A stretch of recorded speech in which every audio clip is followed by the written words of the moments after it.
क्या मेरी वॉइस सुन पा रहे हैं सभी लोग? गुड मॉर्निंग पूजा जी, पूजा कुमारी जी, गुड मॉर्निंग। आप सभी विद्यार्थियों का बहुत बहुत अभिनंदन है। जी पूजा कहावत, जय हिंद जय Hind. Tarunam good morning, Aditya Patel good morning, Rajesh good morning. Pooja all clear, सब कुछ क्लियर है, वेरी गुड। तो आप सभी विद्यार्थियों का मैं सुमित सारस्वत उजान का इसमें हार्दिक अभिनंदन करता हूं। और 2024 में जो विद्यार्थी अपना प्रीलिम्स देने जा रहे हैं उनको मेरी तरफ से बहुत बहुत शुभकामनाएं। वो क्लास में मन लगाकर अध्ययन करें। मेरा वादा है कि अगर वो ठीक तरीके से तैयारी करते हैं और मेरे साथ कदम से कदम मिलाकर चलते हैं तो निश्चित तौर पर उनको प्रीलिम्स के लिए क्लास के अलावा कहीं पर भी भटकना नहीं पड़ेगा। बस आपको ध्यान रखना होगा कि जितना भी क्लास में आपको बताया जा रहा है आप उन चीजों पे फोकस्ड रहें और बस ठीक से पढ़ाई करते रहें। थैंक यू दीदी। तो हाँ जी अनाबिया, हेलो, गुड मॉर्निंग निशा। तो कहते हैं ना, मेरे जुनून का नतीजा जरूर निकलेगा, मेरे जुनून का नतीजा जरूर निकलेगा, और एक दिन इसी सियाह समुंदर से नूर निकलेगा। और कदम से कदम मिलाकर चले आप मेरे दोस्तों तो यूपीएससी का पीटी आपका फर्स्ट अटेम्प्ट में जरूर निकलेगा। तो चलिए इसी के साथ हम लोग क्लास की स्टार्टिंग करते हैं। और सबसे पहले आप सभी को पता ही है कि आज हमारी आरएफआर की तीसरी क्लास है। प्रॉपरली हम लोग इस पे बातचीत कर रहे हैं, सीधे सीधे समय खराब ना करते हुए हम लोग प्रश्न पे आते हैं। तो सबसे पहले प्रश्न आपको स्क्रीन पर दिखाई दे रहा होगा, ध्यान दीजिए। निम्न में कौन सा कथन सत्य है? और आप देख रहे होंगे कि मेरे द्वारा जो क्वेश्चंस डिजाइन किए गए हैं वो पूरे क्या कहें, पूरा एक टॉपिक है, उस पूरे टॉपिक को कवर करने का प्रयास किया जा रहा है। ठीक है, तो यहां पर आपके सामने प्रश्न है, निम्न में से कौन सा कथन सत्य है? Which of the following facts is true? Wavell योजना के तहत केंद्र में नई कार्यकारिणी के गठन का प्रावधान था। Under the Wavell plan there was a provision for the formation of a new executive at the centre. Gandhi ji ने 25 जुलाई 1945 से 14 अगस्त के मध्य शिमला सम्मेलन को आहूत किया। Gandhi ji called the Shimla conference from 25 July to 14 August 1945। 1935 ईस्वी के अधिनियम में संघीय न्यायालय को अवशिष्ट विषयों पर अधिकारिता प्रदान कर दी गई थी। In the Act of 1935, the Federal Court was given jurisdictions over residuary subject। केसी गुप्ता और सैयद हुसैन बिलग्रामी भारत परिषद में नियुक्त होने वाले प्रथम भारतीय थे। K C Gupta and Syed Hussain Bilgrami were the first Indians to be appointed in the Council of India। अब यहां से प्रश्न पूछा गया आपसे कि कौन सा कथन सत्य है। अब यहां पे आपको थोड़ा सा ध्यान देना पड़ेगा, क्योंकि अगर आपने थोड़ा सा भी ध्यान इधर उधर किया तो आप इस प्रश्न का उत्तर नहीं दे पाएंगे। ठीक है, और ये पूछा जा रहा है कौन सा कथन सत्य है।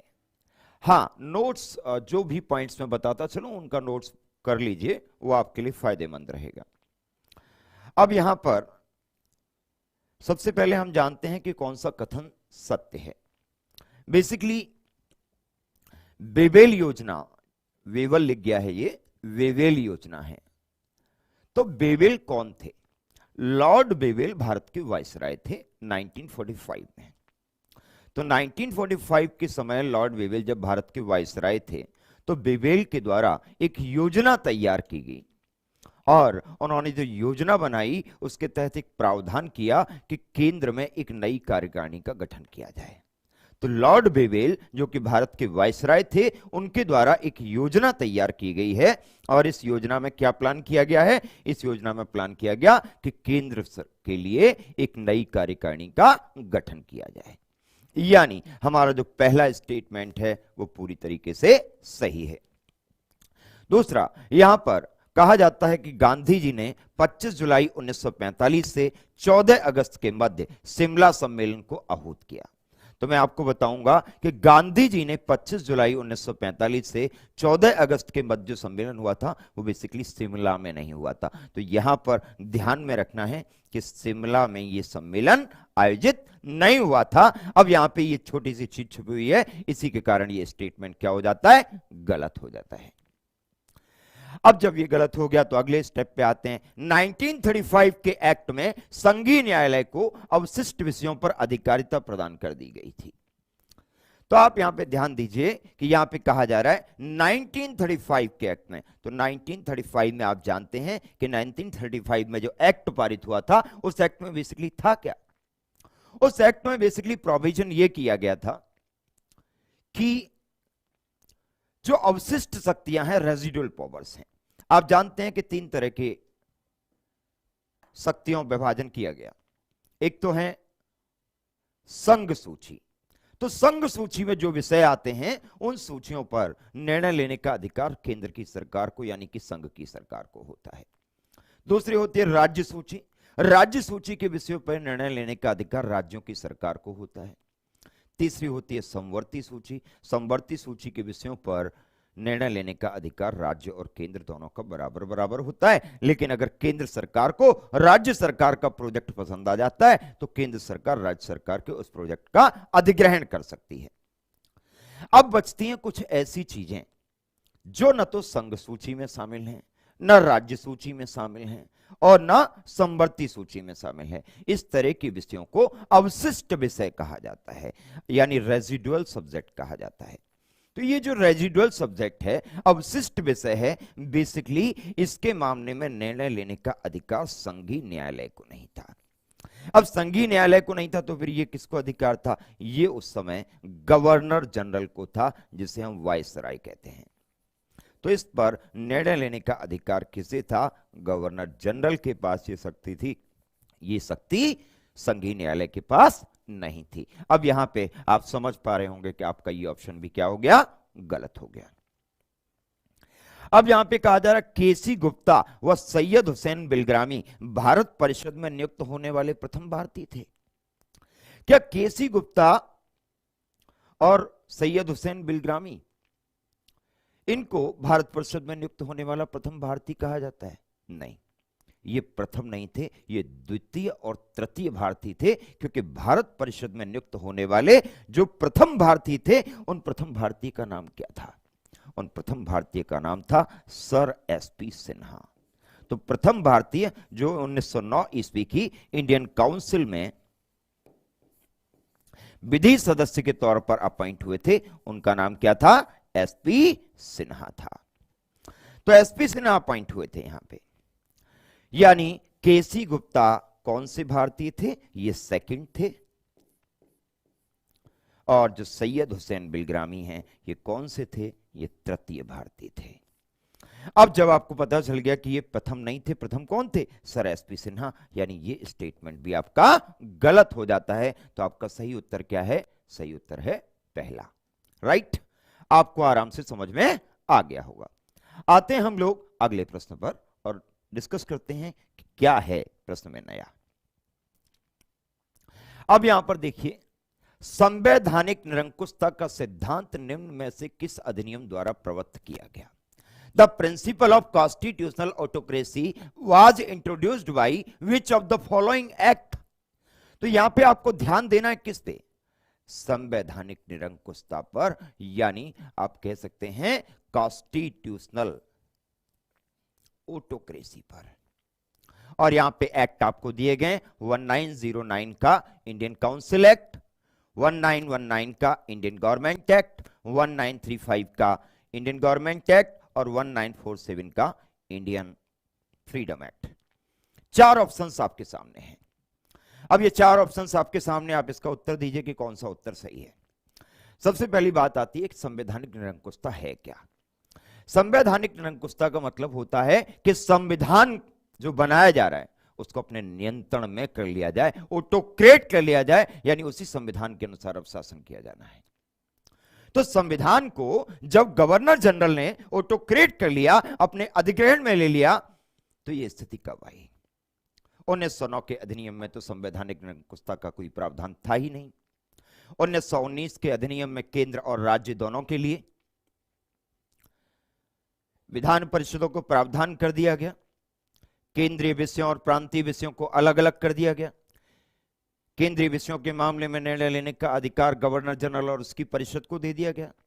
1919 के अधिनियम में द्वैत शासन पद्धति को लागू किया गया। 1919 ईस्वी के अधिनियम में राज्यों के पास ज्यादा शक्तियां थी, केंद्र सरकार के पास शक्तियां कम थी। लेकिन जैसे ही 1935 का एक्ट आया, 1935 के एक्ट में क्या हुआ कि राज्यों में जो प्रांतों में जो द्वैत शासन की प्रणाली थी, उस प्रांतों में द्वैत शासन की प्रणाली का अंत कर दिया गया और संघीय स्तर पर द्वैत शासन प्रणाली को लागू किया गया। अब संघ स्तर पर द्वैत शासन प्रणाली लागू हुई है और वो किस अधिनियम में हुई है? 1935 के एक्ट में हुई है। यानी आपका सही उत्तर क्या है? 1935 ईस्वी का भारत शासन अधिनियम। बहुत सारे विद्यार्थी जिन्होंने इसका उत्तर, किसी ने 1909 दिया है, किसी ने 1900 और 1947 ईस्वी के भारतीय स्वतंत्रता अधिनियम के तहत क्या हुआ? बेसिकली 1947 का जो इंडियन गवर्नमेंट एक्ट पारित हुआ था, इसके तहत भारत और पाकिस्तान नामक दो गणराज्यों की स्थापना की गई है। इसके तहत संघीय न्यायालय की या संवैधानिक निरंकुशता जैसा कोई भी प्रोविजन नहीं किया गया।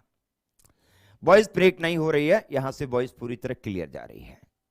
तो इसके द्वारा क्या हुआ? 1947 के भारतीय स्वतंत्रता अधिनियम के द्वारा इसके तहत हुआ यह है कि इसके तहत जो भारत और पाकिस्तान गणराज्य बने हैं, उन दोनों गणराज्यों की स्थापना की गई है। 14 अगस्त 1947 ईस्वी को पाकिस्तान की और 15 अगस्त 1947 ईस्वी को भारत की स्थापना की गई और इन दोनों को इंडिपेंडेंट डोमिनियन का दर्जा दिया गया है। छोटे छोटे प्रश्न आपको लग रहे होंगे, लेकिन बहुत टाइप में जाकर के हैं। आप इनकी गंभीरता को समझेंगे तो निश्चित तौर पर आपको परीक्षा में सफलता मिलेगी। बस आपको मेरे साथ कदम से कदम मिलाकर चलना है। तो एक बार जो लोग नए जुड़ रहे हैं, वो एक बार वीडियो को लाइक कर दें, शेयर कर दें और चैनल को सब्सक्राइब कर लें, क्योंकि आपके लाइक से मुझे बहुत सारा मोटिवेशन मिलता है। आपके लाइक्स मुझे ये बताते हैं कि आप मुझे कितना पसंद कर रहे हैं, आपको मेरी क्लासेस किस तरीके की लग रही हैं, आप और मुझसे क्या क्या अचीवमेंट चाहते हैं। बाद में मैं आप लोगों का जब कमेंट देखता हूं तो मुझे काफी हर्ष होता है, अच्छा लगता है कि कई विद्यार्थी ऐसे हैं जो हमारे इस प्रोग्राम से लाभ ले रहे हैं और अपने आप को पीटी के लिए पूरी तरीके से तैयार करने में जुटे हुए हैं। आगे चलते हैं, अगले प्रश्न पर आते हैं। अगला प्रश्न है, कैबिनेट मिशन के प्रस्तावों के संदर्भ में निम्नलिखित कथनों पर विचार कीजिए। अब देखिए, नया प्रश्न आपके सामने आ गया। यहां पर कहा जा रहा है कैबिनेट मिशन के प्रस्तावों के संदर्भ में निम्नलिखित कथनों पर विचार कीजिए और आपके सामने 4 ऑप्शंस दिए हैं। Which reference to the proposals of the cabinet mission consider the following statements. Hyderabad एकमात्र ऐसी रियासत थी जिसके प्रतिनिधि संविधान सभा में सम्मिलित हुए। Hyderabad was the only princely state whose representatives attended the Constitutional Assembly. इसमें प्रति 20 लाख की जनसंख्या पर संविधान सभा में एक प्रतिनिधि का प्रावधान था। There was a provision of one representative in the Constituent Assembly for every 20 lakh population. Muslim league द्वारा की गई पाकिस्तान की मांग स्वीकार कर ली गई। The demand of Pakistan made by the Muslim League was accepted. संविधान सभा के गठन एवं संविधान निर्माण की योजना प्रस्तुत की गई। The plan was presented for the formation of the Constituent Assembly and the making of the Constitution. उपयुक्त में से कौन सा कथन सही है? Which of the above statement is correct? Only 1, only 2, only 3, only 4. अब इस प्रश्न का उत्तर थोड़ा सा ध्यान से देखिए। सबसे पहले तो इस प्रश्न के पहले वाले फैक्ट को पढ़िए। हैदराबाद, हैदराबाद एक ऐसी रियासत है जिसके प्रतिनिधि संविधान सभा में सम्मिलित हुए। तो आपको याद रखना चाहिए 3 ऐसी रियासतें थीं जिनके प्रतिनिधियों ने संविधान सभा में शामिल खुद को नहीं किया था। और वो कौन कौन सी थी? एक तो थी इनमें से हैदराबाद। हैदराबाद की प्रतिनिधि संविधान सभा में शामिल नहीं हुए थे। हैदराबाद के अलावा ऐसी दूसरी रियासत थी जूनागढ़। जूनागढ़ के प्रतिनिधि भी संविधान सभा में शामिल नहीं हुए थे। जूनागढ़ के अलावा तीसरी रियासत थी जम्मू एंड कश्मीर। तो जम्मू और कश्मीर के जो प्रतिनिधि थे, रिप्रेजेंटेटिव्स थे, वो भी शामिल नहीं हुए। जब भारत को स्वतंत्रता मिल गई तो जूनागढ़ को जनमत संग्रह करा करके, वोटिंग करा करके जूनागढ़ को भारत में शामिल किया गया। जूनागढ़ में वोटिंग कराई गई। 90% पीपल्स ने, जो जूनागढ़ के रहने वाले थे, उन्होंने भारत में जाने के लिए वोट किया। इस आधार पर जूनागढ़ को भारत में शामिल कर लिया गया। जम्मू और कश्मीर, जम्मू और कश्मीर ऐसी रियासत थी जिसमें उस समय हिंदू राजा का शासन हुआ करता था। तो जो हिंदू राजा थे उन्होंने अपने आप को भारत में शामिल करने से मना कर दिया। जब ऐसी स्थिति आई, जम्मू कश्मीर को बाद में अधिमिलन पत्र पर हस्ताक्षर करके भारत में सम्मिलित किया गया। तो जम्मू कश्मीर भी स्वतंत्रता के बाद भारत में शामिल हुआ है। हैदराबाद से कहा गया कि तुम भारत में शामिल हो जाओ। हैदराबाद शामिल नहीं होना चाहता था। हैदराबाद के जो शासक थे उन्होंने माना कर दिया। तो हैदराबाद के ऊपर भारत सरकार ने सैनिक कार्यवाही कर दी, पुलिस कार्यवाही कर दी। पुलिस कार्यवाही के द्वारा हैदराबाद के शासक को गिरफ्तार कर लिया गया और हैदराबाद को भारत में मिला लिया गया। और भारत में जितनी भी रियासतें शामिल हुई थीं, इन सभी रियासतों को शामिल करने के लिए सबसे ज्यादा प्रयास किसने किए थे? सभी रियासतों को शामिल करने के लिए सबसे ज्यादा जो प्रयास किए गए थे वो किए गए थे सरदार वल्लभ भाई पटेल के द्वारा। यानी आपका जो पहला स्टेटमेंट है वो क्या है? गलत है। अब देखिए, इसमें प्रति 20 लाख की जनसंख्या पर संविधान सभा में एक प्रतिनिधि का प्रावधान था। तो आप याद रखिए कि जो संविधान सभा थी, कॉन्स्टिट्यूशनल असेंबली थी, इसमें 20 लाख की पॉपुलेशन पर प्रतिनिधि का प्रावधान नहीं था। कितनी पॉपुलेशन पे था?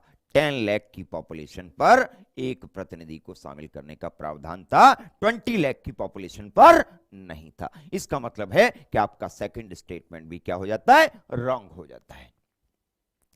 तीसरा, मुस्लिम लीग द्वारा की गई पाकिस्तान की मांग स्वीकार कर ली गई। तो सबसे पहले अगर हम कैबिनेट मिशन के बारे में जाने तो कैबिनेट मिशन भारत कब आया? कैबिनेट मिशन भारत आया है इन 1946, 1946 में। अब इसको कैबिनेट मिशन क्यों कहा जाता है? इसको कैबिनेट मिशन इसलिए कहा जाता है क्योंकि इसमें जो मंत्री भारत आए थे वो सभी कौन कौन से थे? वो सभी कौन थे? वो ब्रिटेन के मंत्रिमंडल के सदस्य थे। और मंत्रिमंडल को क्या कहा जाता है? कैबिनेट कहा जाता है। इसलिए इस मिशन को कैबिनेट मिशन के नाम से जाना गया। तो कैबिनेट मिशन इंडिया आया 1946 में और कैबिनेट मिशन में 3 मेंबर थे। कैबिनेट मिशन में वो 3 मेंबर कौन थे? इन 3 में से एक तो इसके चेयरमैन थे और इसके जो चेयरमैन थे कैबिनेट मिशन के, वो कौन थे?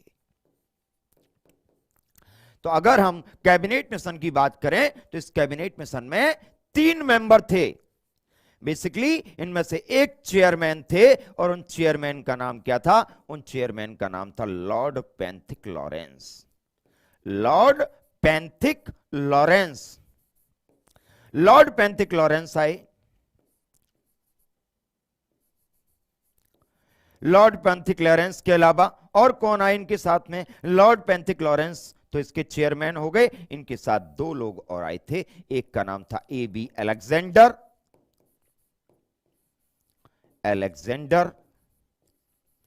और AB अलेक्जेंडर के अलावा एक व्यक्ति आए थे जिनका नाम था sir Stafford Cripps. Sir Stafford Cripps. तो जब इन तीनों ने मिलकर के मुस्लिम लीग के सामने अपनी मांग रखी और मुस्लिम लीग को प्रस्ताव दिया कि पाकिस्तान को अलग मत कीजिए, पाकिस्तान को भारत में मिले रहने दीजिए, तो पाकिस्तान को मिले रहने की बात कही थी। इन्होंने पाकिस्तान को अलग करने की बात नहीं कही थी। इसी बात को लेकर के कैबिनेट मिशन जो है वो फ्लॉप हो गया था। तो इसमें क्या हुआ कि मुस्लिम लीग द्वारा पाकिस्तान की जो मांग की गई, इस मांग को स्वीकार नहीं किया गया था। तो ये मांग स्वीकार नहीं की गई थी, यानी आपका तीसरा स्टेटमेंट भी क्या हो जाता है? गलत हो जाता है। आगे चौथा ऑप्शन बचता है, संविधान सभा के गठन एवं संविधान निर्माण हेतु योजना प्रस्तुत की गई। आपका ये बिल्कुल सही है कि संविधान सभा का गठन कैसे होगा और संविधान का निर्माण किस प्रकार से किया जाएगा, ये जो प्लान दिया था वो कैबिनेट मिशन 1946 के द्वारा दिया गया था। यानी आपका फोर्थ स्टेटमेंट क्या है? पूरी तरीके से सही है। उम्मीद कर रहा हूं आपको प्रश्नों के साथ खेलने में मजा आ रहा होगा, आपको समझ में आ रही होंगी चीजें कि किस किस तरह की छोटी छोटी मिस्टेक्स की जाएंगी परीक्षा में और उन मिस्टेक्स में आपको उलझाने का प्रयास किया जाएगा और आपसे ये जानने की कोशिश की जाएगी कि आप कहां गलती करें, और जैसे आप गलती करेंगे आपका प्रश्न गलत हो जाएगा। इसी पैटर्न पर मैंने क्वेश्चंस तैयार किए हैं ताकि आप लोग इस तरह की गलती अपने रियल एग्जामिनेशन में ना करें। आप यहां पे मेरी मेहनत आपको दिख भी रही होगी। तो एक बार जो लोग नए जुड़ रहे हैं, क्या करना है, उनको वीडियो को लाइक कर देना, शेयर कर देना, चैनल को सब्सक्राइब कर लेना ताकि उनको मेरा लगातार लाभ और क्लास मिल सके। आगे चलते हैं, हम लोग अगले प्रश्न पर आते हैं। नेक्स्ट क्वेश्चन, अगला कहा जा रहा है प्रश्न में, भारतीय संविधान सभा के संबंध में निम्न में से कौन से कथन सही है। अब आपके सामने, यानी which of the following statement are correct regarding the constituent assembly of India. यह वयस्क मताधिकार पर आधारित नहीं थी। अब देखिए यहां पे नया प्रश्न आपके सामने आ गया कि यह वयस्क मताधिकार पर आधारित नहीं थी। दूसरा, यह प्रत्यक्ष निर्वाचन का परिणाम थी। यह बहुदलीय संरचना नहीं थी, उसने अनेक समितियों के माध्यम से कार्य किया। यूपीएससी से मैंने प्रीवियस ईयर का क्वेश्चन उठाया है, बस इसके टेम्पर को मैंने चेंज किया है और स्टेटमेंट भी चेंज किए हैं। तो it was not based on adult suffrage, it was the result of direct election, it was not a multi party structure, he served through a number of committees. इस प्रश्न का उत्तर दीजिए, आपके सामने दिख रहा है 1 and 2, 1 and 4, 2 and 4, 1, 2, 3 and 4। आपके सामने इसका उत्तर निकालना होगा आपका। तो कह रहे हैं, विकास कह रहे हैं सी। विकास सोच लीजिए एक बार, मैं इसको प्रूव करता हूं कि सी नहीं है। तो सबसे पहले तो ध्यान दीजिए कि भारतीय संविधान सभा जो बनी है, यानी कि जो इंडियन कॉन्स्टिट्यूशनल असेंबली बनी है, यह वयस्क मताधिकार पर आधारित नहीं थी, यानी इसको चुनने के लिए वयस्कों ने वोट नहीं दिया था, बल्कि भारतीय संविधान सभा का जब गठन हुआ था तो भारतीय संविधान सभा के सदस्यों को किसने चुना था, इनको चुना था राज्यों की विधानसभाओं के सदस्यों ने। किसने चुना, राज्यों की विधानसभा के सदस्यों ने चुना था। तो elected by member of state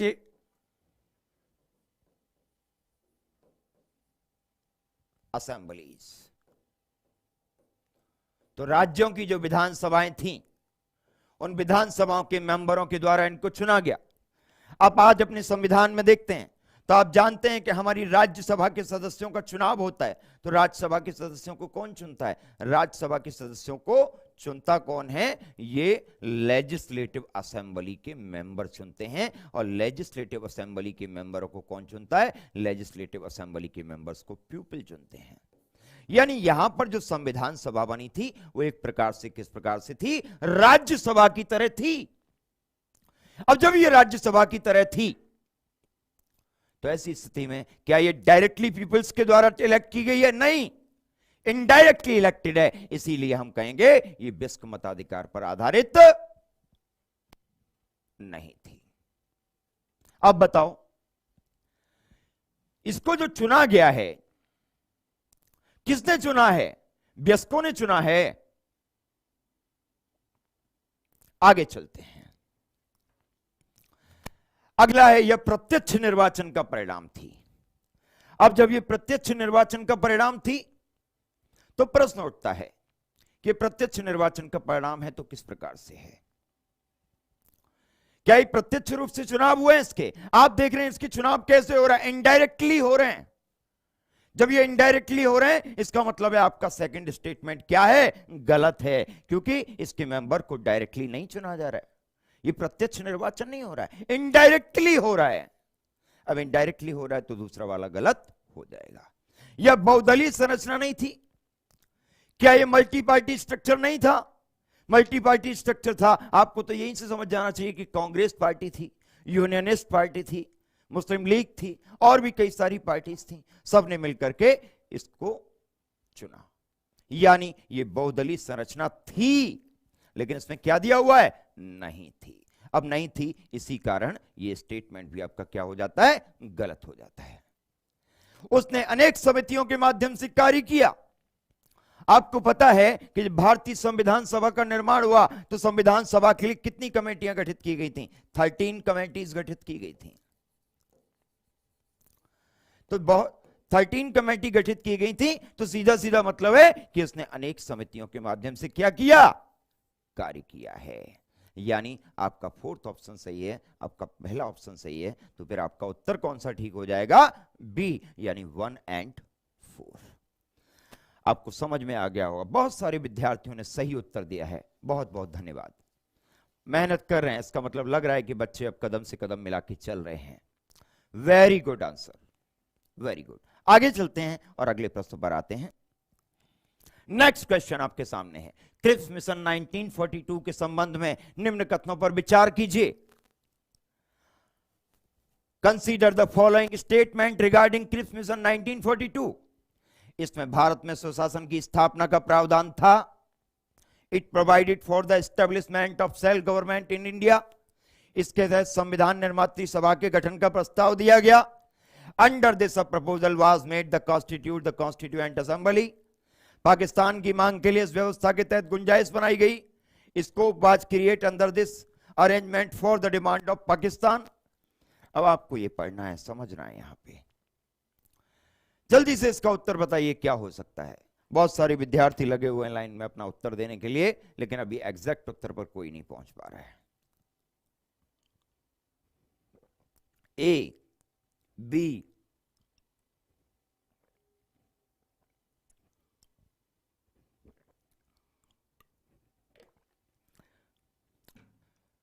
सभी लोग वंदना डी। अभी देखते हैं, चलिए आप लोगों ने इसका उत्तर सही दिया या गलत दिया है। तो सबसे पहले प्रश्नों की मांग को देखिए। यह बात किसके बारे में कर रहा है? क्रिप्स मिशन के बारे में। और क्रिप्स मिशन भारत में कब आया? 1942 में। तो जब क्रिप्स मिशन भारत आया, आप सभी जानते हैं कि 1939 में वर्ल्ड वॉर स्टार्ट हुआ था।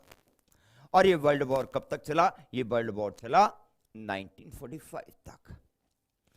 तो जब वर्ल्ड वॉर चल रहा था, तो वर्ल्ड वॉर के दौरान भारतीय सैनिकों को विश्व युद्ध में शामिल करने के लिए भारतीय नेताओं से बातचीत करने के लिए एक मिशन भारत आया। स्टीफर्ड क्रिप्स की अध्यक्षता में। उसे क्रिप्स मिशन के नाम से जाना जाता है।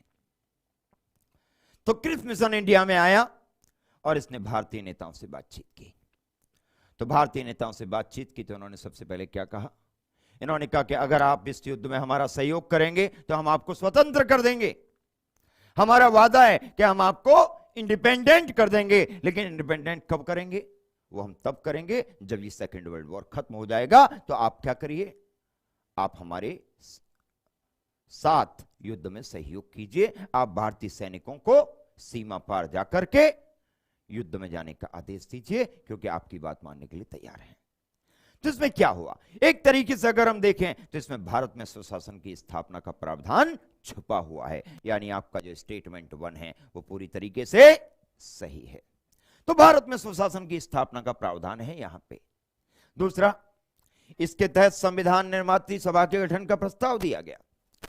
अब इन्होंने कहा कि हम भारत को आजाद तो करेंगे, लेकिन भारत को आजाद करेंगे, भारत को आजाद करने से पहले हम एक ऐसी संस्था का निर्माण करना चाहते हैं जो कि आपकी संविधान का निर्माण करे।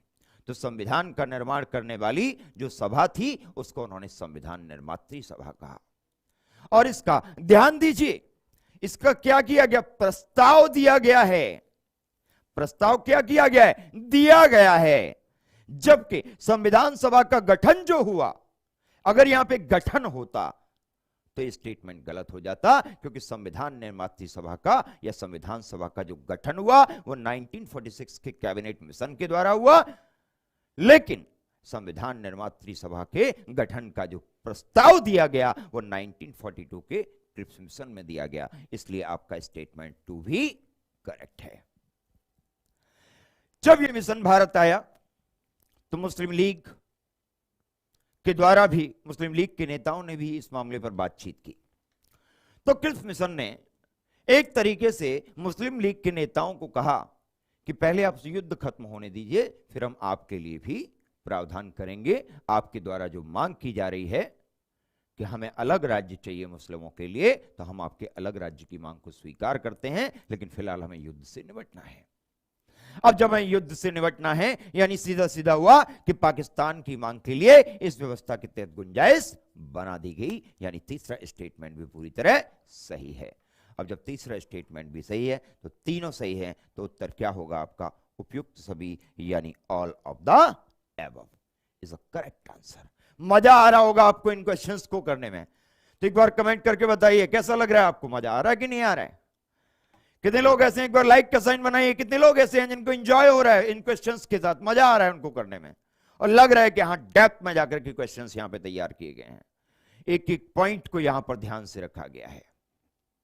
बिल्कुल, थैंक यू मेघा, वर्षा, प्रीति, आदित्य पटेल, रचना, देविका, इतने सारे कमेंट देखकर अभिभूत हो गया। जय हिंद सबके लिए। सभी लोग मेरे साथ एंजॉय कर रहे हैं, तो जिन्होंने अभी तक वीडियो को लाइक नहीं किया वो क्या कर दें? लाइक कर दें, शेयर कर दें और चैनल को सब्सक्राइब कर लें। आगे चलते हैं, क्योंकि आगे चलकर हमारी क्लासेस 2 घंटे की होने वाली हैं। केवल ये कुछ दिनों के लिए हमारा प्रोग्राम चल रहा है, केवल हम इसको प्रमोशन के लिए कुछ दिनों के लिए यहां पर आपको YouTube पे चला रहे हैं। उसके बाद हमारी क्लासेस प्रॉपर 2 आवर्स की स्टार्ट हो जाएंगी, और ये बहुत ज्यादा समय नहीं है। इसके साथ साथ इस प्रोग्राम की जो फीस है वो 2199 रुपीज है, और इस 2199 की रुपीज में हम आपको 8 मंथ तक तैयारी कराने वाले हैं, और आपकी पूरी तैयारी हमारी क्लास पर डिपेंडेंट होकर के हो सकती है। आप हमारे साथ जुड़े रह सकते हैं, और इसमें हम 12,000 से ज्यादा प्रश्नों का अभ्यास आपको कराने वाले हैं।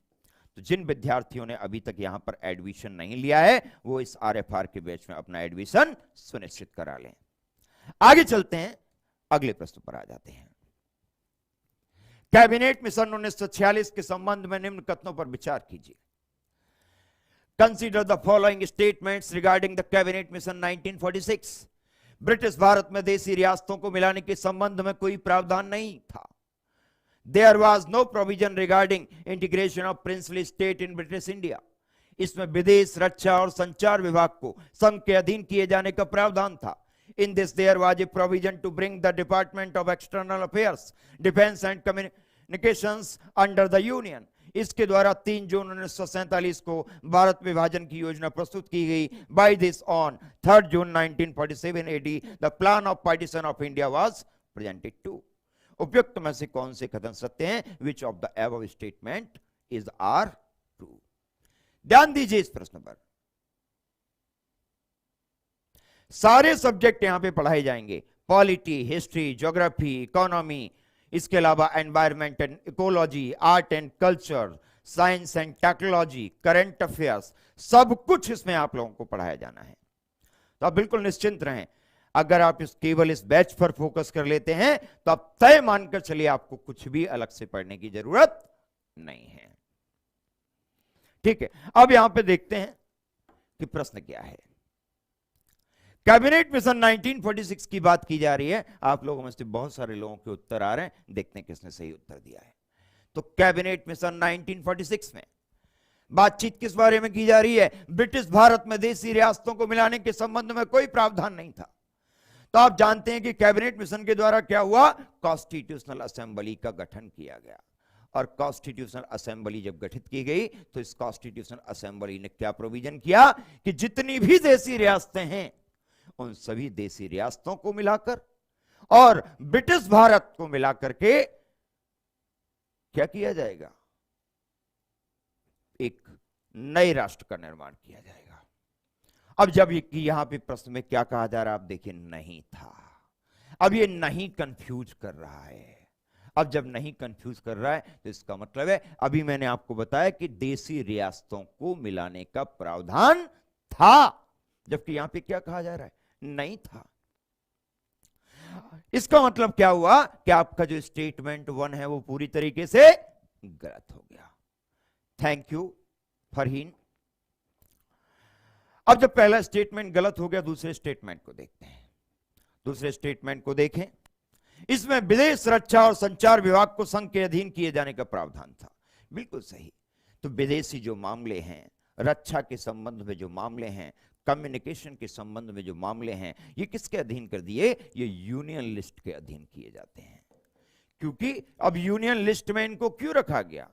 क्योंकि विदेशी मामलों पर राज्यों का अधिकार नहीं हो सकता, प्रांतों का अधिकार नहीं हो सकता, हमारे देश का अधिकार होगा। रक्षा की बात की जाएगी तो राज्य रक्षा करने के लिए आगे थोड़ी बढ़ेंगे, राज्य सहयोग करेंगे, लेकिन कुल मिलाकर देश को आगे आना पड़ेगा, संघ को आगे आना पड़ेगा। और जब भी कम्युनिकेशन की बात की जाएगी तो कम्युनिकेशन कौन स्थापित करेगा? स्टेट के साथ यूनियन करेगा। अब जब यूनियन करेगा तो ऐसी स्थिति में यहां पर ध्यान देना है कि दूसरा स्टेटमेंट क्या है, किसके बारे में बात कर रहा है? संघ के अधीन किए जाने की बात कर रहा है। और संघ के अधीन किए जाएंगे यानी इन सब्जेक्ट को किस लिस्ट में शामिल किया जाएगा? यूनियन लिस्ट में, यानी कि ऑप्शन 2 इज करेक्ट। अब जब ऑप्शन 2 इज करेक्ट तो तीसरे वाले पार्ट पे आ जाते हैं। इसके द्वारा 3 जून 1947 को भारत विभाजन की योजना प्रस्तुत की गई। तो सबसे पहले तो यह जान लीजिए कि यह योजना 3 जून 1947 को नहीं बल्कि 18 जुलाई 1947 ईस्वी को प्रस्तुत हुई थी। अब 18 जुलाई 1947 को इसको पूरी तरीके से ब्रिटेन की पार्लियामेंट में पारित किया गया था। तो 3 जून 1947 की डेट यहां पे दी गई है, ये डेट पूरी तरीके से गलत है, यानी आपका स्टेटमेंट 3 भी क्या है? इनकरेक्ट है। तो आपके पास कौन सा उत्तर बचता है? आपका कौन सा स्टेटमेंट सही है? केवल 2। तो उपयुक्त में से कौन से कथन सत्य हैं? केवल दूसरा कथन सत्य है। आगे चलते हैं हम लोग। थोड़े दिन, बहुत ज्यादा टाइम नहीं है, हम लोग लगभग 20 से 25 अगस्त के आसपास 2 घंटे की क्लास कर देंगे और यूट्यूब पर इसको क्लोज कर देंगे। 20 अगस्त के आसपास तक हम लोग यूट्यूब पर प्रमोशन के लिए क्लास चलाएंगे, उसके बाद सिर्फ ये ऐप पर ही चलेगी। आगे चलते हैं। आगे देखिए, इस्मा योजना के संदर्भ में निम्नलिखित में से कौन सा कथन गलत है? इस्मा प्लान, यानी which of the following is a false statement with reference to the ISMA plan? Mountbatten ने भारत की आजादी के लिए डिकी वर्ड योजना तैयार की।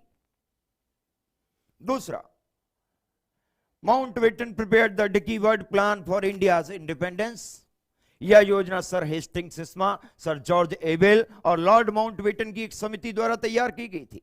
This plan was prepared by the committee consisting of Sir Hastings Sisma, Sir George Abel and Lord Mountbatten। इस योजना को पंडित जवाहरलाल नेहरू ने स्वीकार कर लिया था। This plan was accepted by Pandit Jawaharlal Nehru. इस योजना में विभिन्न प्रांतों को सत्ता हस्तांतरण का प्रावधान था। In this plan there was a provision of transfer of power to different provinces. अब देखिए यहां पर आपसे क्या पूछा जा रहा है, सबसे पहले ध्यान दें। आपसे पूछा क्या जा रहा है? इस्मा प्लान के बारे में पूछा जा रहा है। और यहां पे दूसरी चीज क्या ध्यान देनी है? क्या पूछा जा रहा है? गलत कथन कौन सा है, इसको ध्यान में रखना है। अब गलत कथन आपसे पूछा जा रहा है।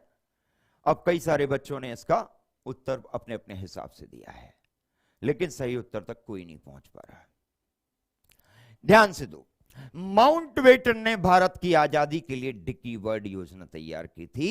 एक्चुअल में जो भारत के वायसराय थे, जिनका नाम लॉर्ड माउंटबेटन था, उन लॉर्ड माउंटबेटन ने भारत की आजादी के लिए एक प्लान तैयार किया था। इस प्लान को डिकी वर्ड प्लान या इस्मा प्लान दोनों के नाम से जाना जाता है। तो ये प्लान डिकी वर्ड प्लान के नाम से भी जाना जाता है, इसे इस्मा प्लान के नाम से भी जाना जाता है। और ये प्लान किसने तैयार किया था? माउंटबेटन ने तैयार किया था। और माउंटबेटन ने किसके लिए तैयार किया था? भारत की आजादी के लिए तैयार किया था। यानी आपका जो स्टेटमेंट 1 है वो पूरी तरीके से सही है। अब जब ये पूरी तरीके से सही है तो दूसरे पे आते हैं। यह योजना sir Hastings Ismay, sir George Abell और लॉर्ड माउंटबेटन की एक समिति द्वारा तैयार की गई थी। तो योजना, इसका नाम ही इस्मा क्यों पड़ा है? नाम ही इस्मा इसलिए पड़ा है क्योंकि ये जो योजना है, इस योजना के चेयरमैन कौन थे? सर हेस्टिंग्स इस्मा थे। और इसमें कौन कौन शामिल थे? सर जॉर्ज एबेल शामिल थे और लॉर्ड माउंटबेटन शामिल थे। इनकी समिति ने मिलकर के ये पूरा प्लान तैयार किया था। यानी आपका दूसरा स्टेटमेंट भी पूरी तरीके से सही है। अब यहां पे जो इस्मा प्लान बना है, जिसे हम डिकी वर्ड प्लान भी कहते हैं, इस प्लान को पंडित जवाहरलाल नेहरू ने स्वीकार करने से मना कर दिया। पंडित जवाहरलाल नेहरू ने स्वीकार करने से मना क्यों कर दिया? क्योंकि इस प्लान में इस प्लान में क्या प्रोविजन था? इस प्लान में मुसलमानों के लिए एक नए प्रांत का प्रोविजन कर दिया गया था, यानी मुसलमानों के लिए पाकिस्तान के लिए प्रोविजन किया गया था। इसीलिए पंडित जवाहरलाल नेहरू ने इस प्लान को स्वीकार करने से मना कर दिया। यानी आपका जो तीसरा स्टेटमेंट है, यहां पे क्या कह रहे हैं? जवाहरलाल नेहरू ने क्या कर लिया? स्वीकार कर लिया।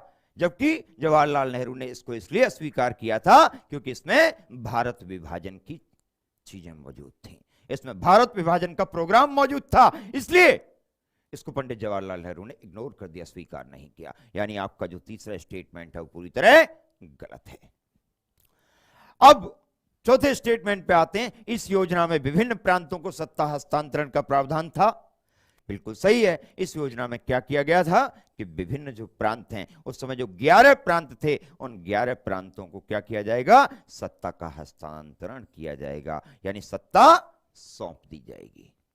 जब इनको सत्ता सौंप दी गई तो ऐसी स्थिति में ये प्रोविजन किया गया, यानी आपका चौथा स्टेटमेंट क्या है? सही है। तो पूछा क्या जा रहा है? गलत कथन कौन सा है? तो आपका उत्तर क्या हो जाएगा? थर्ड। इस योजना को पंडित जवाहरलाल नेहरू द्वारा स्वीकार किया गया था। यह स्टेटमेंट गलत है, बाकी सारे स्टेटमेंट पूरी तरह सही हैं।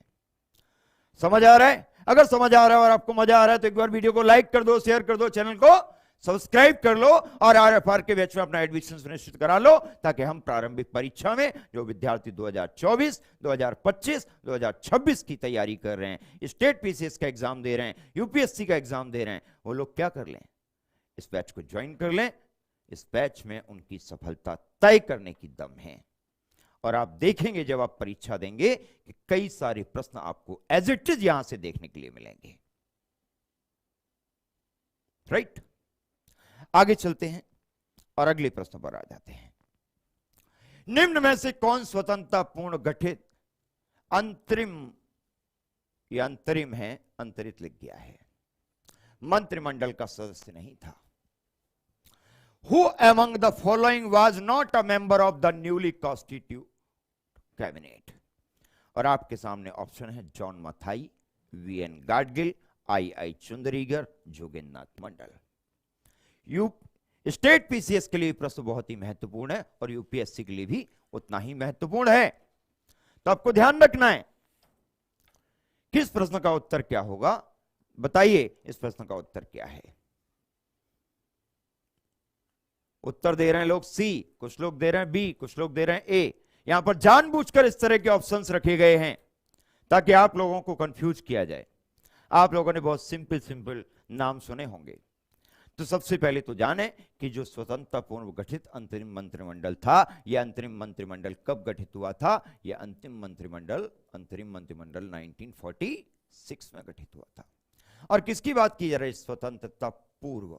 यह स्वतंत्रता पूर्ण नहीं है। क्या है? यह स्वतंत्रता पूर्व गठित अंतरिम मंत्रिमंडल का सदस्य नहीं था। और ऑप्शन है आपके सामने जॉन मथाई, वीएन गाडगिल, आई चुंदरीगर और जोगेंद्र नाथ मंडल। बताइए जल्दी से इसका उत्तर क्या है? तो आपको याद रखना है इसका जो उत्तर है वो है वीएन गाडगिल।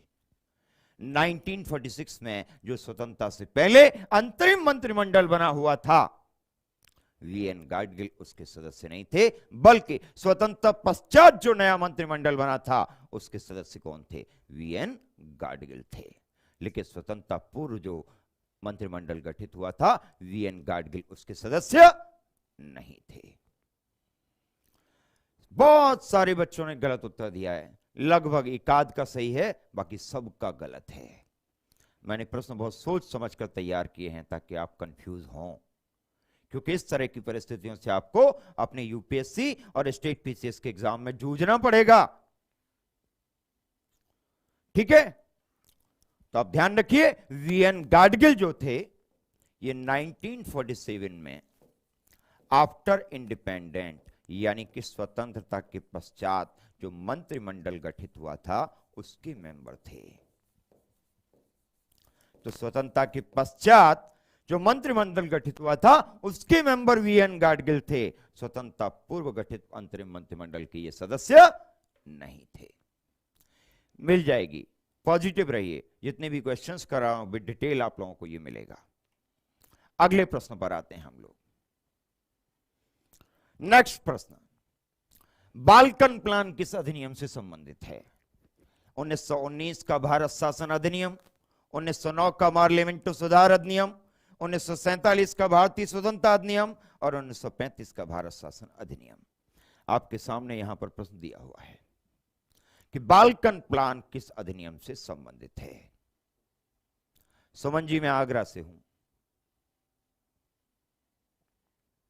मिलेगी, पॉजिटिव रहिए, आज इसकी पीडीएफ ऐप पे अपलोड करा दी जाएगी।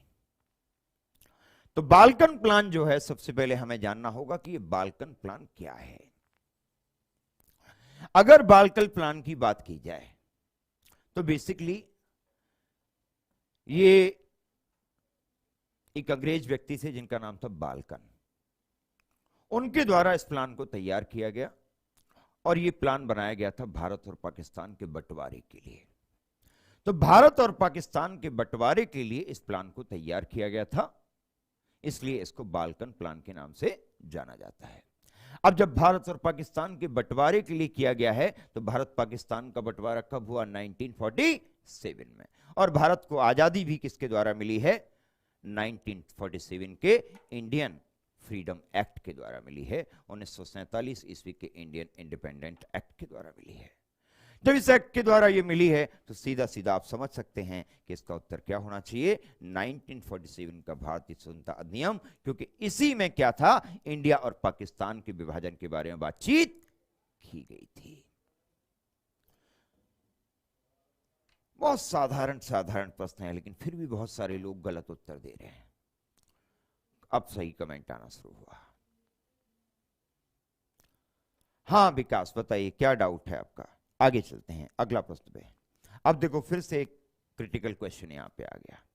मैं आपको बार बार उन्हीं पॉइंट्स पे फोकस करवा रहा हूं यहां पे जो आपके एग्जाम में आपको देखने को मिलते हैं। सरल सरल नाम तो आपको याद रहते हैं, लेकिन क्रिटिकल नाम आप लोगों को याद नहीं रहते, क्योंकि जो पहला अंतरिम सरकार बनी थी 1946 ईस्वी में, अंतरिम सरकार जब 1946 ईस्वी में बनी तो प्रश्न पढ़ लेते हैं, फिर बताता हूं डिटेल। अंतरिम सरकार 1946 में मुस्लिम लीग के सदस्य भी सम्मिलित थे। निम्नलिखित में से कौन सा सदस्य मुस्लिम लीग से संबंधित नहीं था? अब यहां पे आप कंफ्यूज होंगे निश्चित तौर पर। तो the members of the Muslim league were also included in the interim government 1946. Which of the following members did not belong to the Muslim League? Basically जब अंतरिम मंत्रिमंडल बना था तो इस अंतरिम मंत्रिमंडल में पहले 13 सदस्य थे। तो इस अंतरिम मंत्रिमंडल में जो 13 सदस्य थे, बाद में क्या हुआ कि जब 13 सदस्यों की ये अंतरिम मंत्रिमंडल बना तो इसमें जो मेंबर थे वो केवल किससे थे? कांग्रेस के मेंबर थे। अब कांग्रेस के मेंबर थे तो बाद में क्या हुआ? इनमें से कांग्रेस के 3 मेंबर्स को हटा दिया गया और मुस्लिम लीग के 5 नए मेंबर जोड़ दिए गए। बाद में जाकर के इसमें 15 मेंबर हो गए, जिसमें से 10 कहां से थे? 10 कांग्रेस से थे और 5 मुस्लिम लीग के थे। मुस्लिम लीग ने अंतरिम मंत्रिमंडल में शामिल होना स्वीकार कर लिया। अब जब ये स्वीकार कर लिया गया, जी समीर अफजल, जय हिंद, तो यहां पे प्रश्न का उत्तर बनता है, मुझे मालूम था कि ज्यादातर लोगों का उत्तर क्या होगा? बी, इसीलिए मैंने यहां जानबूझकर जोगेंद्रनाथ मंडल को डाला था। लेकिन जिन लोगों ने यहां पे जोगेंद्रनाथ मंडल उत्तर दिया है उनका उत्तर पूरी तरीके से गलत है। बेसिकली लियाकत अली खां इस अंतरिम मंत्रिमंडल में शामिल हुए, जोगेंद्रनाथ मंडल इस अंतरिम मंत्रिमंडल में शामिल हुए, गजनफर अली खां इस मंत्रिमंडल में शामिल हुए, रफी अहमद किदवई इस मंत्रिमंडल में शामिल नहीं हुए थे। यानी आपका उत्तर क्या हो जाएगा? सी। अब जैसे ही मैंने यहां पे जोगेंद्रनाथ मंडल डाला तो सभी को लग रहा है कि जोगेंद्रनाथ मंडल कांग्रेस के सदस्य हो सकते हैं, इसलिए उन्होंने बार बार अच्छा परचेज किया बट अलॉट नहीं है, मुझे मैसेज कर दीजिए, ठीक है, मैं आपकी प्रॉब्लम को सॉल्व कर दूंगा, परेशान होने की जरूरत नहीं है। रफी अहमद किदवई, सही उत्तर क्या है? रफी अहमद किदवई, ये रफी अहमद किदवई मुस्लिम लीग से संबंधित नहीं थे। सी उत्तर सही है। आगे चलते हैं, अगले प्रश्न पर आ जाते हैं और बातचीत कर लेते हैं। बेसिकली आज की यहां देखिएगा,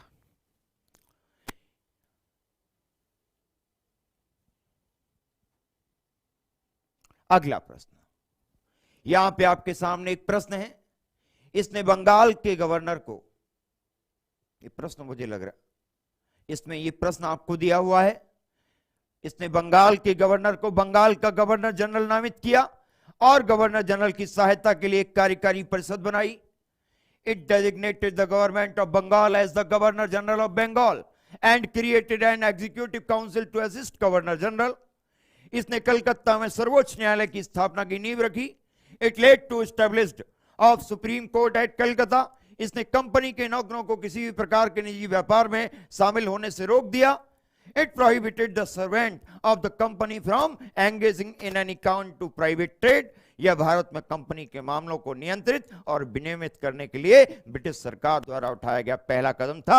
it was the first step taken by British government to control and regulate the affairs of company in India. उपरोक्त उल्लिखित प्रावधान ब्रिटिश काल में किस अधिनियम के माध्यम से पारित किए गए?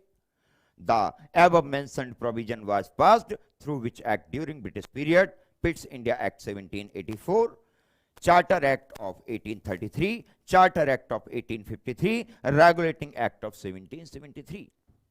यहां पर आप इस प्रश्न का उत्तर दीजिए। अब यहां पे देखिए हुआ क्या था।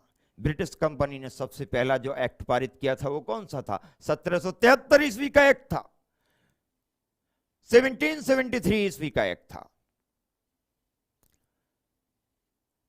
तो 1773 मैं उसका भी तरीका बताता हूं, मुझसे कांटेक्ट कैसे करें, थोड़ा सा वेट करिए। तो 1773 का पहला एक्ट था जो कंपनी के द्वारा स्थापित किया गया। इसने क्या किया कि बंगाल के गवर्नर को बंगाल का गवर्नर जनरल बना दिया और गवर्नर जनरल की सहायता के लिए एक कार्यकारी परिषद बनाई गई और इस कार्यकारी परिषद में 4 सदस्य थे और जो 4 सदस्य थे वो क्या करते थे? गवर्नर जनरल को कार्य करने में उसकी सहायता करते थे। अब ये 4 सदस्य थे कौन?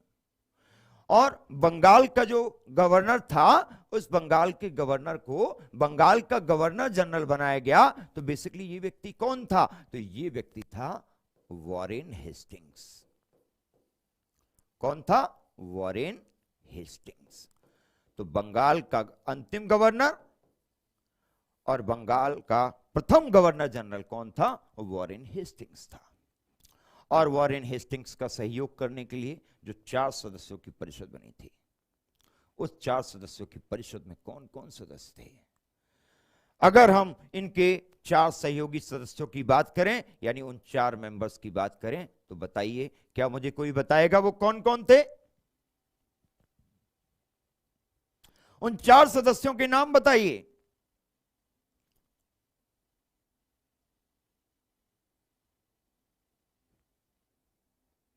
किसी का उत्तर नहीं आ रहा है। तो देखिए, एक थे फिलिप फ्रांसिस,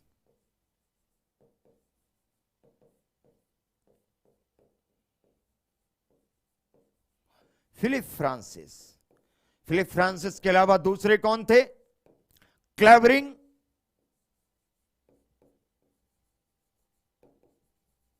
तीसरे कौन थे? मनसन, और चौथे कौन थे? वर्नेल। इन 4 सदस्यों ने गवर्नर जनरल का सहयोग किया। यानी आपका पहला स्टेटमेंट क्या है? वो किसके द्वारा हुआ? 1773 के रेगुलेटिंग एक्ट द्वारा हुआ है। 1773। अब 1773 के द्वारा हुआ। इसने कलकत्ता में सर्वोच्च न्यायालय की स्थापना की नींव रखी। तो इसी 1773 ईस्वी के एक्ट के द्वारा 1774 ईस्वी में कलकत्ता में सुप्रीम कोर्ट की स्थापना की गई। और इस सुप्रीम कोर्ट की जो स्थापना की गई, इस सुप्रीम कोर्ट के द्वारा की स्थापना कलकत्ता में हुई। अब कलकत्ता में क्यों हुई? क्योंकि ब्रिटिश सरकार की जो सबसे बड़ी प्रेसिडेंसी थी उस समय कलकत्ता थी, और कलकत्ता का नाम पहले कलकत्ता नहीं था, बेसिकली कलकत्ता को स्थापित किया गया था।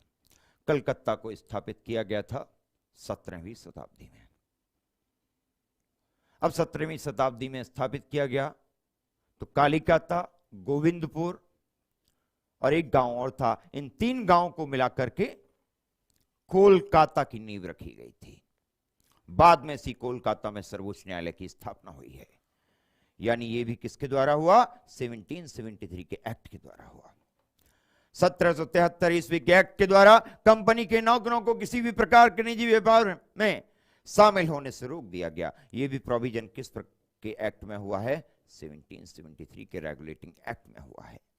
यह भारत में कंपनी के मामलों को नियंत्रित और विनियमित करने के लिए ब्रिटिश सरकार द्वारा उठाया गया पहला कदम था। ये कौन सा कदम उठाया? 1773 का रेगुलेटिंग एक्ट बनाया है।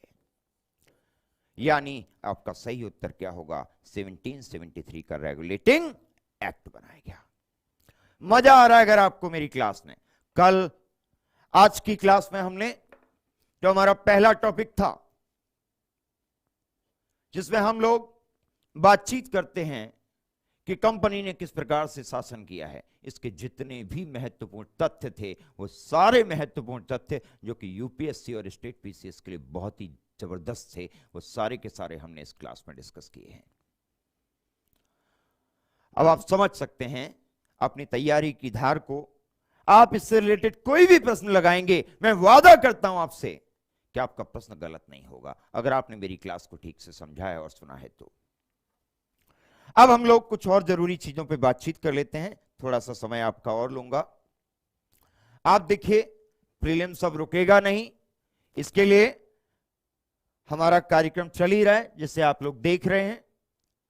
आप इस कार्यक्रम का हिस्सा बन जाएं। ये बैच हमारा ऑलरेडी 10 अगस्त से स्टार्ट हो चुका है। इसकी फीस मात्र 2199 रुपए रखी गई है, और अगर आप किसी भी तरह की क्वेरी करना चाहते हैं तो आप दिए गए नंबरों पर 8750711100/22/33/44/55 पर कॉल कर सकते हैं और अपना एडमिशन इस बैच में सुनिश्चित करा सकते हैं।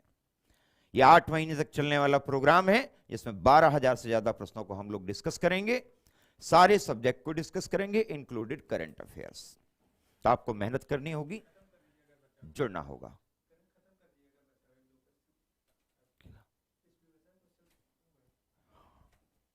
आगे चलते हैं, ध्यान दीजिए।